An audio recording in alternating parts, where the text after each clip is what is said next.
یعنی ما تا روغن داشتیم، روغن بدنمون رو گرفتن.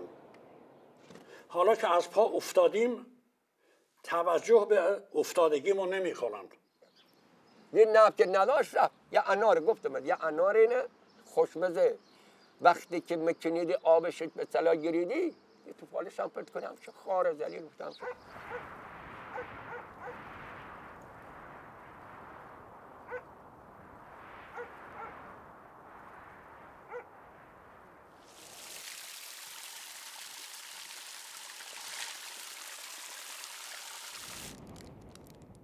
نفت که رفت سکوت آمد و قلب من از تپش و پویایی باز ماند.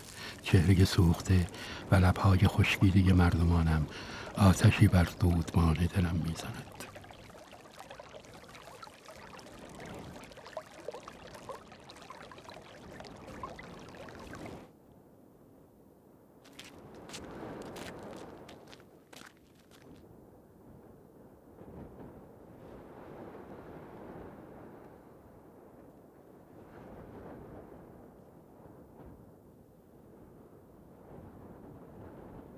الان شما تمام این خونه ها رو اینجا نگاه کنین ببینین تمام ازشون سوال بکنین این چه خبره؟ نفت تو خونه منه.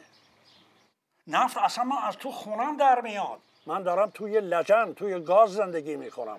تمامی سیمان خونه ترکیده. کلا تو خونه ها یخچال، کولر تمام در به داغون میشن از گاز و نفت. همسرم مریض شده، کلیه‌اش از دست داده. خودم دارم آس میگیرم. الانم که مادرم رحمت خدا رفته نامه پزشکیش گرفتین گفتن اثرات گازه، اثرات گاز تو خونش پیدا شده که سرطان خون گرفته. الان 8 نفره در این منطقه میتونین ما اسم میبریم براتون. بچه داشتیم، بچه حدود 12 ساله، بچه آقای حیدری، مادر آقای آلیپور، اینا همه سرطان خون گیریشون مردن. اینا کلا اثرات گاز نشون داده تو خونشون هستن. این مردم که استطاعت مالی نداره که جا بشه. یه خونه یه 4 دیواری خرید نشستن منش متوجهی؟ به الان اگه بخونه 4 دیوار ول بکنه بره با کجا بشینه؟ هیچ کپر هم نتونه درست کنه، چون نی هم وجود نداره که با کپر درست کنیم. زمان سابق کن نی بی کپر درست کنیم. حالا نی یه زمانی هم بی سیاه چادر یا هم بون قدیمی خودمون درست کرد. الان ما بوز هم نداریم که سیاه چادر درست کنیم. هر کسی هم که میاد خونه ما اینجا اصلا یه شب نمیمونه، فرار میکنه میره. نمیدونیم با چیکار کنیم، نمیدونیم با به کی بگیم دیگه. اما من هنوز نفس میکشم و با مردمم زندگی میکنم، با زخمهای نهفته و دردهای نگفته و دیگهای سربی تهی و شهری پر آه.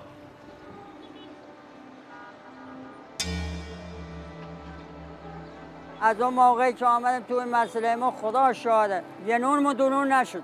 همه شهرها از بودجه نفت ایران دارن استفاده میکنن. ولی شهر خوش بدبخت ولی شهر. خب این همه گاز رفتی، همه نفت رفته، ولی این شهر هم شما دارین میبینین اصلا هیچ حرکتی نکرد. من که نفت از توی خونم، از توی ملک زراعیم، ملک اجدادیم که پول دادم از دولت خریدمه، سندشم تو خونمه، به اندازه مصرف زندگیم نباید از این نفت خرج بشه توی شهرم. حق حقوق است بین رفت، نادیده گرفت، مخصوصا برای جوانا. خدا مال تمام جوانا بیکار. جوانامون سر کوچه نشست بیکار. من 3 تا جوان خودم دارم بیکارم. من پسرم الان 13-14 ساله تحصیلات لیسانس عمرانش گرفته. از زور ناچاری 3 سال پیش مجبورش کردم، حالا داره حقوق میخونه. علتش اینه که شغلی دیگه وجود نداره. الان این شهر بیکاری به قدر بالایی، به قدر بالایی که دیگه جوانامون دارن لیمون می‌نوشن. بدبختی برای ما به وجود اومده. الان من خون پسرام بیکارن تو خونه، یه بیمی جنابونانم. خودشم خجالت میکشه تو خونه میشین، بچه‌ها سرزنشش میکنن. خودم که خودم سرزنشش. کاری نیست که توی شهر انجام بدین. کار کجا هست؟ تو خودش این جوانای محبت کو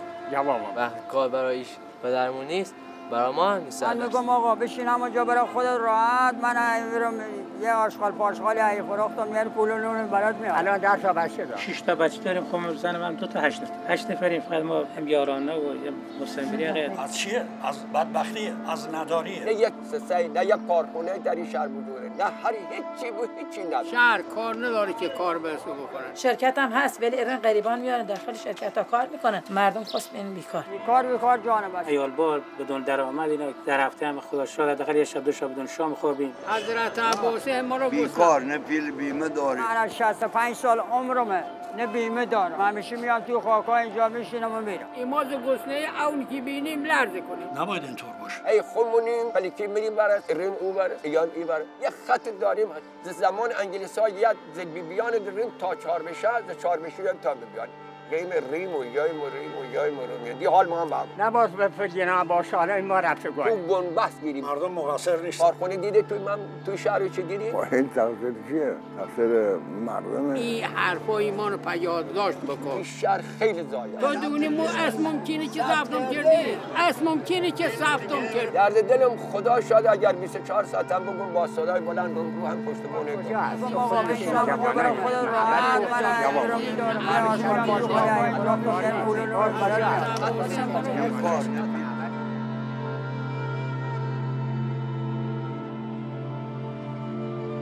کاری از دستم بر نمی آید. تنها گوش می سپارم به درد و ناله های مردم.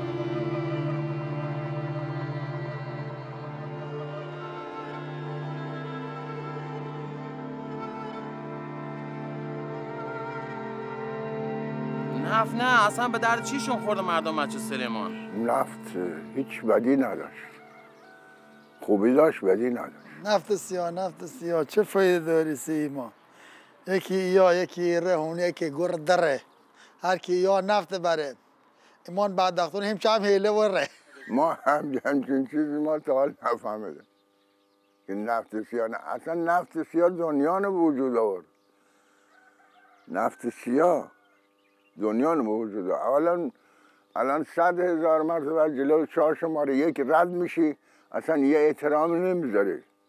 ولی در کشورهای خارج عکس همینه هست. عکس همینه هست وقتی که رسن کلان در میاره اینطوری تعظیم میکنن. وقت نفت بده. نفت چیز بده نیست. نفت طلاست. منتها باید درست مصرف بشه. خب این نفت کی طور قبول داره؟ بی صورت کی قبولش داره؟ نفت یه منبع زیرزمینیه. وقتی منبع تمام شد یه کار مردم تمامه. نفت یکی از نعمت‌های خدادادی بسیار خوبه ولی کن وابستگی به نفت بسیار بده. مقصر کیه؟ مقصر منم، شمایی، دیگریه.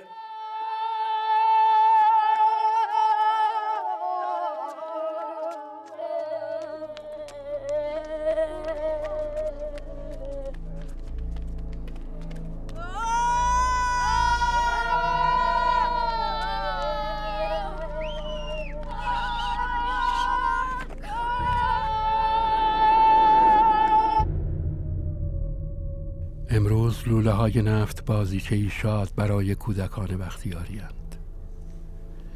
آنان بر این لوله های آهنین گوش می‌خوابانند تا مگر صدای نفت را به یاد آورند. ای شریان های خشکیده و تبالود، افسوس که امروز سنگینی گام هایتان را بر گلوی علف های ترد و سبزم نهادید.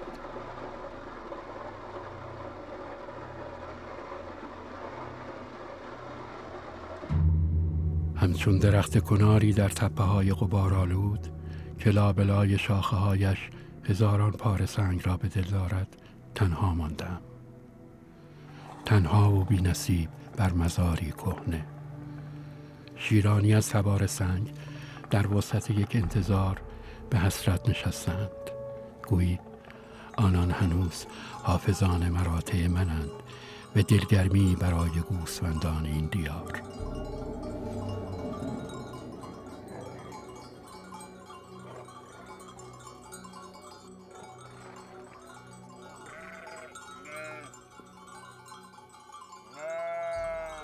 نفت رفته است، اما زندگی کوچ‌نشینی عشایر هنوز برپاست. خانواده آگودرز به ییلاق رسیدند و سیاه چادر برمی‌افرازند.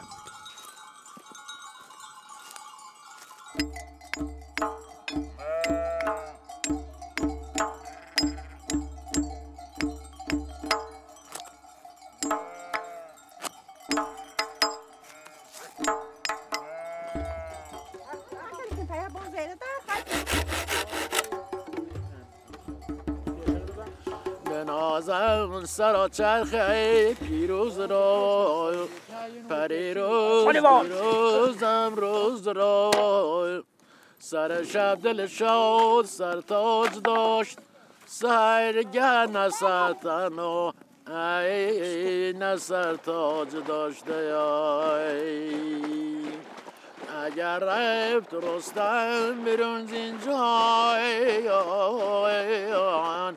زمردان نشد ابودرس هیچگاه از ایل دل نکند و گرد نفت نرفت. شرکت نفت فرنگی دخالت بستاش فرنگی هم گوشت گرازخور بید حرام بید سود سیما نداشت. ما هم به خاطر یو اسکان نیافتیم که زیر نظر اجنبی ها نرویم. خب اسپاردیم به همه کوه ها و پای کوه ها زندگی عادلانه.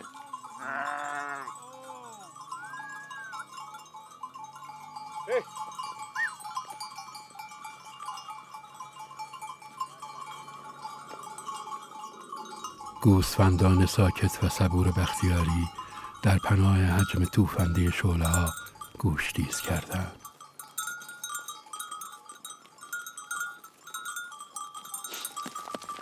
گویی هراسان آن غول چراغ جادویی هستند. اما در گوشه دیگر گوسفندان بی‌پناه افسون دره‌های آتش شدند.